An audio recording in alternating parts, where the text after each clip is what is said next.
Umuhari w'abakenyezi n'abigeme baharanira amahoro n'umutekano mu Burundi MFFPS urakebuye ubutegetsi, umugwi wigenga ujejwe gutegura amatora seni na radio na televiziyo vy'igihugu c'u Burundi RTNB ku nkurikizi z'ihonyangwa ry'amategeko, amasezerano n'indahiro umwe yose yiyemeje.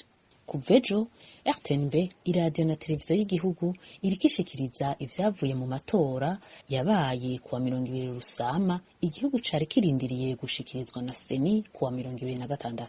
Mbega iradiyo na televiziyo y'igihugu yobirikisha yokora iki mu kwitanganiza kurobanura no gushikiriza uduce tw'inkuru yihitiyemo muri nyinshi ihonyanza amasezerano y'inyifato n'ingendo ibereye ibimenyesha makuru vyemeye gukurikiza muri ibi bihe vy'amatora. Mu ngingo ya 22 banse ubusuma, 23 bibujije imvugo ihengamye ityoza igakengereza umugambwe canke witoza, nayo mu ya 24 biyemeje kudacagura mu guha abanyepolitiki amahirwe angana yo gukoresha imihora yabo. Mbega ubutegetsi bwo mu kwirabira irya ntiburiko buhonyanga ayo masezerano igihe bwari bwemeye mu ngingo ya 27 kutagira nkunzi mu bahiganwa, mu ya 28 naho bukemera gucungera ko atanumwe mu bahiganwa azokoresha uburyo bwa leta ku nyungu ziwe.